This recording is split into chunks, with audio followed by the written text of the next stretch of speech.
Hello MotoGP fans, welcome back to ZNGP Today. Ducati Corse's general manager Gigi Dall'Igna has hailed another near-perfect weekend at the Qatar Grand Prix, yet he warns his team that the margin for error is razor-thin. Despite extending Ducati's unbeaten run to 21 races, a spirited challenge from KTM's Maverick Viñales showed just how much the opposition has closed the gap. In his role as a DAZN commentator and KTM test rider, Dani Pedrosa dissected the 2025 Qatar MotoGP Grand Prix with the kind of insight only a three-time Premier Class winner can offer. From Marc Márquez's ice-cold race management to Maverick Viñales' late race charge and Pecco Bagnaia's gutsy recovery, Pedrosa highlighted the key moments that made Lusail a thriller. Big developments are brewing behind the garage doors at Yamaha, as technical director Max Bartolini confirmed that the Japanese factory has officially begun testing a brand new V4 engine. The potential switch from the iconic inline-4 configuration could mark a turning point in Yamaha's MotoGP philosophy, if, and only if, the V4 proves quicker. Don't forget to click subscribe button and the bell icon for MotoGP news update.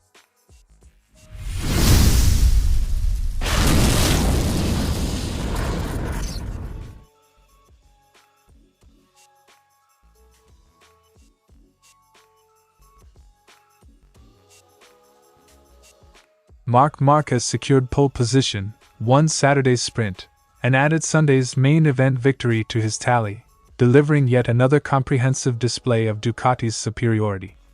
5 DAZN GP machines filled 5 of the top 6 positions, with Pecco Bagnaia and Franco Morbidelli also joining the party.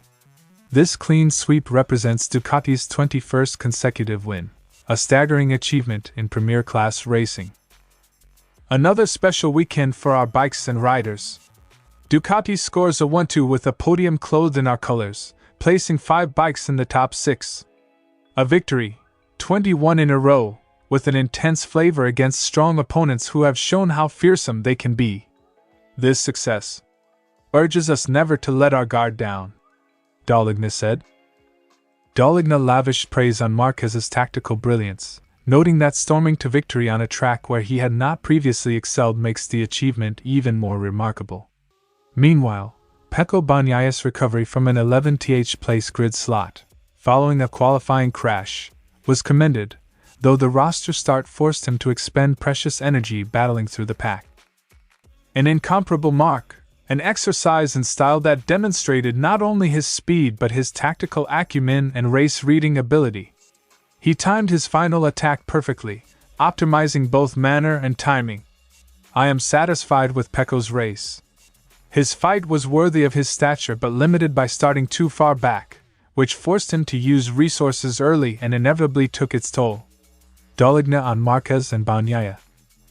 KTM's Maverick Viñales led the bulk of Sunday's race, marking a significant threat to Ducati's stranglehold. Although a post-race penalty denied him a podium, his pace and composure under pressure underscored that Ducati's rivals are closing in, and that any slip could prove costly. With Ducati's unbeaten streak intact, but by ever-narrowing margins, Dall'Igna's message is clear: continuous development is essential. The team must refine bike setup, tire management, and aerodynamic package while maintaining mental sharpness. Upcoming European races will test Ducati's resilience, requiring vigilant adaptation to each circuit's unique demands. As the championship heads to Spain, Ducati's perfect weekend in Qatar stands as both a triumph and a warning.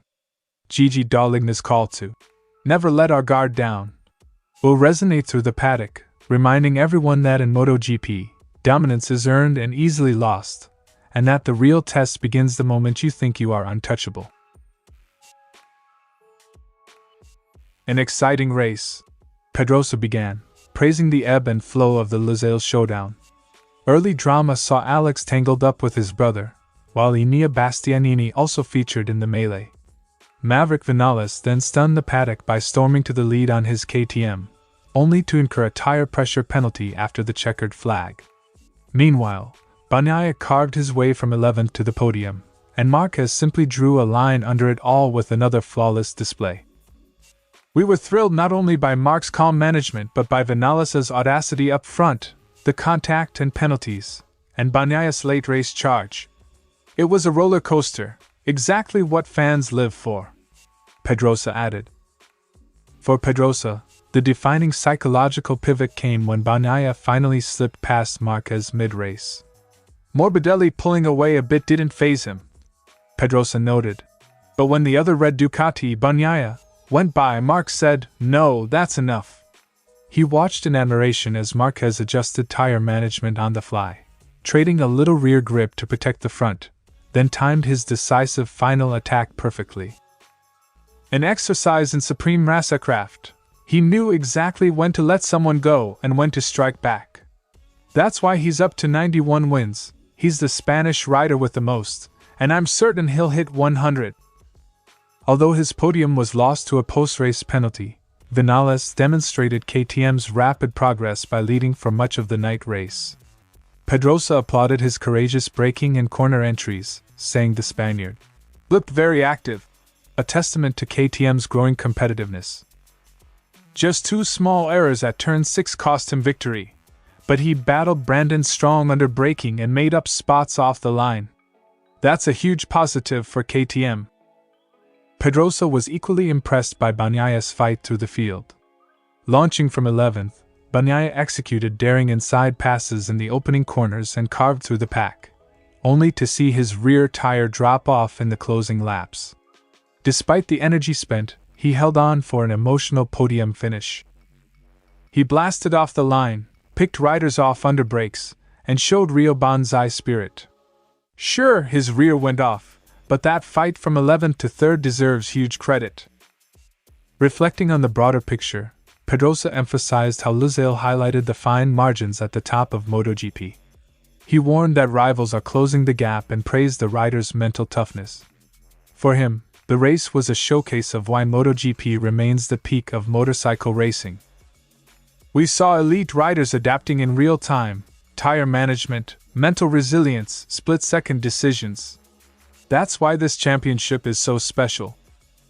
As the paddock heads to Spain, Pedrosa's insights from Qatar serve as both a celebration of remarkable talent and a warning shot that complacency has no place in MotoGP.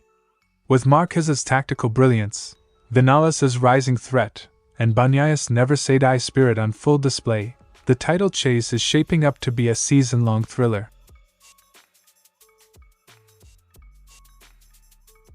Yamaha begins V4 engine testing. We'll switch only if it's faster. Speaking in a MotoGP.com video interview during the recent private test in Valencia, Bartolini confirmed that Yamaha's V4 development program has shifted from theory to tarmac. "We have started to test the V4 engine," he said, though he remained cautious about what comes next. The engine is still in its infancy, and Yamaha isn't making promises, only comparisons. Next year's bike is going to have the V4 engine if the V4 with the V4 bike is faster than the actual inline-4 bike. That's the only condition, Bartolini stated. While riders like Cal Crutchlow and Augusto Fernandez took part in the Valencia test, Bartolini didn't confirm whether either actually sampled the V4. He stressed that the engine project is still in early development, and much work remains before Yamaha will let its factory stars like Fabio Quartararo or Alex Rins near the prototype. Developing an engine and a bike takes time. We're not yet at the stage where we can make a fair performance comparison, but once we are, we'll back whichever is fastest. The decision to develop a V4, after years of loyalty to the inline-4, reflects Yamaha's growing need to match the top speed and acceleration benchmarks set by Ducati and KTM. Those manufacturers, along with Aprilia and Honda, already run V4s. Yamaha's current M1 still shows flashes of competitiveness, with Quartararo placing it on the front row in Qatar qualifying and finishing 5th and 7th in the races. But the writing's on the wall. We're not abandoning our philosophy lightly. But if we want to fight for the championship, we have to explore every option. We will continue with the engine that gives us the best chance to win. With early tests underway and no fixed timeline to decide, Yamaha's future will hinge on raw data and lap times.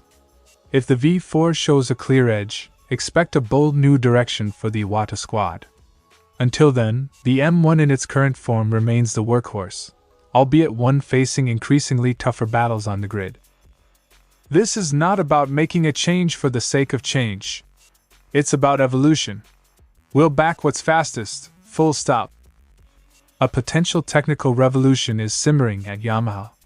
Will the V4 unlock a new era of performance for the blue brand, or will tradition continue to hold its ground?